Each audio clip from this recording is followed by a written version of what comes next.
लंबी गुलामी के बाद भारत ने आखिरकार 15 अगस्त 1947 को आजाद हवा में सांस ली। भारत को पूर्ण रूप से आजादी मिलकर 75 वर्ष पूरे हो चुके हैं। भारत के माननीय प्रधानमंत्री जी द्वारा 25 मार्च 2022 को आजादी की अमृत महोत्सव साथ शुभारंभ किया गया।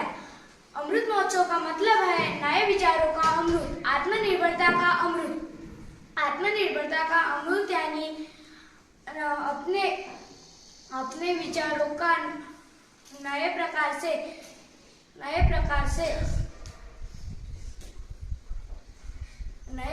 से मानना, अपने देश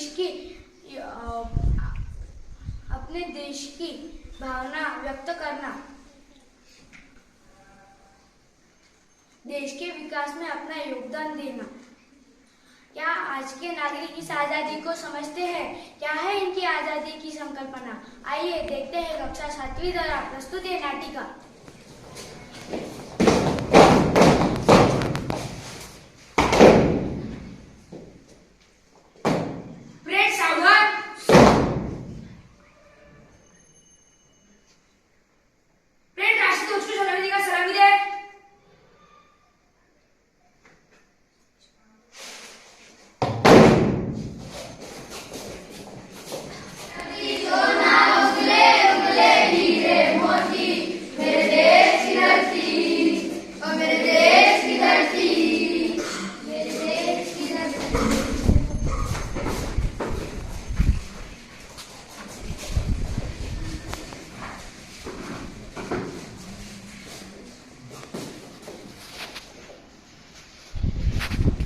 दोस्तों, भारत का राष्ट्रीय ध्वज उस देश की स्वतंत्रता को दर्शाता है।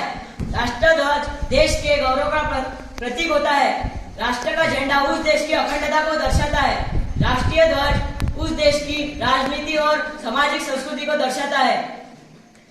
देश के सभी नागरिक का राष्ट्रीय ध्वज एकजुट करने का कार्य करता है। हमें अपने तिरंगे पर गर्व होना चाहिए। लेकिन आज देश के कई नागरिक राष्ट्रीय ध्वज का अपमान करने से नहीं चूकते। देश के प्रति अपने कर्तव्यों को भूल रहे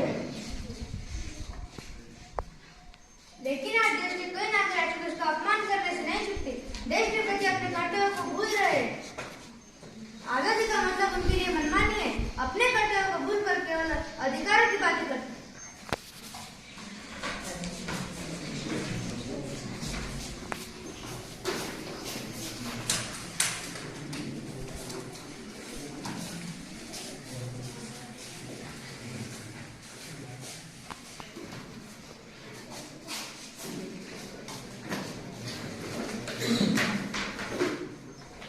अपने कर्तव्यों को भुलाकर अपने जिम्मेदारियों से मुंह मोड़ना आजादी नहीं है।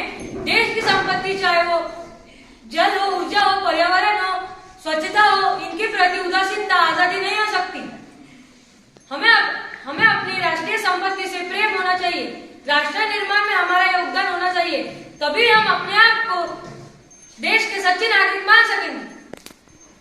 हमारी मांगे पूरी करो, इंकलाब जिंदाबाद, इंकलाब जिंदाबाद। हमारी मांगे पूरी करो, इंकलाब जिंदाबाद। लाटूते चाय। हमारी मांगे पूरी करो, इंकलाब जिंदाबाद। मैं तुम्हारे को आदेश दे रहा हूँ कि तुम यहाँ से चले जाओ। नहीं, जब तक के हमारी मांगे पूरी नहीं होंगी तब तक हम यहाँ से नहीं जाएंगे। इंकलाब जिंदाबाद, इंकलाब जिंदाबाद। मैं तुम्हें आखिरी चेतावनी दे रहा हूँ कि तुम यहाँ से चले जाओ। नहीं, हम नहीं जाएंगे यहाँ से। इंकलाब जिंदाबाद, इंकलाब जिंदाबाद।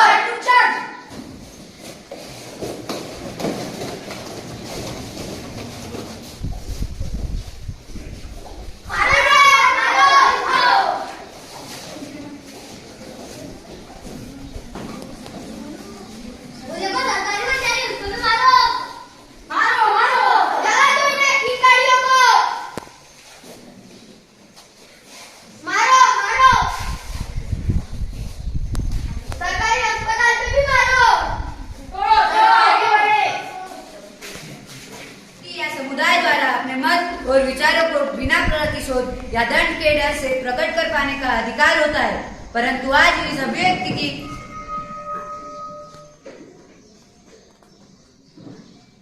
आजादी का उपयोग गलत तरीके से किया जा रहा है। राष्ट्रीय संपत्ति सर्वसाधारण जनजीवन में गतिरोध, अराजकता, दंगे फसाद फैलाने के लिए किया जा रहा है। यह आजादी की संकल्पना नहीं हो सकती। देश महान व्यक्तियों का देश कहलाता है और इस देश में कई महान व्यक्तियों ने जन्म लिया है और इस देश का नाम रोशन किया है। जब हमारा देश अंग्रेजों का गुलाम था, तब इन महान व्यक्तियों की वजह से हमारा देश आजाद करवाया गया और हमारा देश आजाद करवाया गया और आजादी से लेकर आज तक इस देश ने कई क्षेत्रों में प्रगति की है। लेकिन अभी हमने देखा, आजादी के नाम पर नागरिक कानून व्यवस्था की धज्जियां उड़ा रहे हैं, पर्यावरण को नुकसान पहुंचा रहे हैं और अभिव्यक्ति की आजादी के नाम पर दंगे फसाद, अराजकता फैला रहे हैं। जाति धर्म के नाम पर देश की शांति को भंग कर रहे हैं। वोट बैंक की राजनीति के कारण देश में भ्रष्टाचार फैला हुआ है। हमारे स्वतंत्रता सेनानियों ने ऐसे स्वतंत्रता का सपना नहीं देखा था। मैं आज इस देश का जिम्मेदार नागरिक होने के नाते मेरी आजादी की संकल्पना है कि जरा रुको, आपकी आजादी की संकल्पना क्या है? कोई बता सकता है? देश में महिलाओं के लिए सख्त कानून बनने चाहिए। समान नागरिकता का कानून होना चाहिए। संकल्पना ये है कि मेरा आजाद देश भ्रष्टाचार मुक्त हो। मेरे आजाद देश में सभी को समान अधिकार हो। मेरे आजाद देश में माताएं बहन सभी सुरक्षित रहे। जाति धर्म वर्ण के नाम पर भेदभाव ना हो। मेरे आजाद देश में सभी क्षेत्रों में प्रगति करें। मेरा आजाद देश आतंकवाद से मुक्त हो। मैं अपनी आजादी की रक्षा करूंगा तथा अपना कर्तव्य निभाऊंगा। मेरे आजादी की संकल्पना ये है, देश में कोई गरीब ना रहे। मेरे आजाद देश में किसी भी